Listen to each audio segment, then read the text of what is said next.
Assalamualaikum warahmatullahi wabarakatuh. Kami dari kelompok 9 yang beranggotakan saya Abdul Wahab Syaroni, Aditya Pramana Putra, dan juga Roy Martin akan mempresentasikan tentang definisi dan penalaran. Apa sih itu definisi? Definisi adalah pernyataan yang berisi penjelasan tentang suatu istilah. Terdiri dari istilah yang didefinisikan atau definiendam dan uraian atau penjelasan dari istilah yang didefinisikan atau definiens. Contoh, filsafat ilmu adalah penyelidikan tentang ciri-ciri pengetahuan ilmiah dan cara untuk memperolehnya. Di sini filsafat ilmu itu ditempatkan sebagai definiendam dan definiensnya adalah penyelidikan tentang ciri-ciri pengetahuan ilmiah dan cara untuk memperolehnya. Ada beberapa syarat definisi, yaitu menyatakan ciri-ciri hakiki dan pembeda dari yang lain, kemudian memiliki kesetaraan arti dengan definiendam atau tidak terlalu luas maupun sempit, kemudian tidak memuat pernyataan dari definiendam dan berputar-putar, kemudian dibentuk dalam rumusan positif, dan juga singkat dan jelas, tidak menggunakan kiasan. Contohnya, mamalia adalah hewan yang dapat menyusui.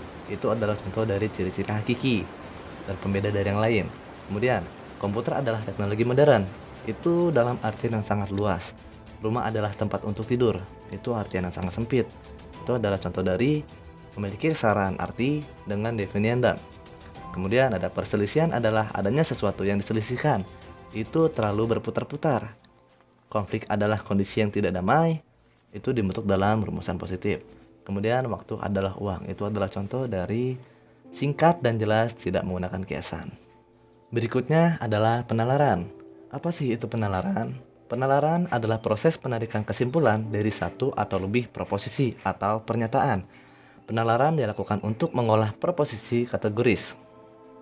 Proposisi kategoris yaitu pernyataan yang terdiri atas dua term atau subjek dan predikat, dapat dinilai benar atau salah.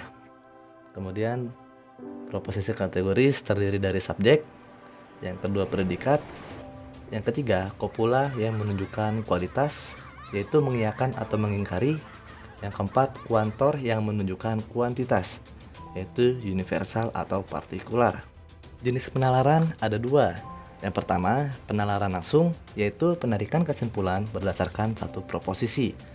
Yang kedua, penalaran tidak langsung, yaitu penarikan kesimpulan berdasarkan lebih dari satu proposisi. Terdapat dua jenis penalaran secara langsung. Yang pertama, ada oposisi atau perlawanan, menyimpulkan secara langsung dengan membandingkan proposisi yang satu dengan yang lain dalam term yang sama. Yang kedua, ada eduksi, memiliki tiga bentuk, yaitu menukar kedudukan term dalam proposisi, menegasikan term dalam proposisi, dan bisa kedua-duanya. Terdapat 4 penalaran langsung, oposisi atau perlawanan. Yang pertama, penalaran oposisi atau perlawanan. Yang kedua, perlawanan kontraris. Yang ketiga, subkontraris. Yang keempat, perlawanan subalternasi. Terdapat 3 penalaran langsung secara eduksi. Yang pertama, konversi, yaitu menukar kedudukan subjek dan predikat tanpa mengubah makna. Yang kedua, inversi, yaitu penyimpulan langsung dengan cara menegasikan atau mengingkari subjek dan predikat. Yang ketiga, kontraposisi, yaitu penyimpulan langsung dengan cara menukar kedudukan subjek dan predikat, kemudian menegasikannya.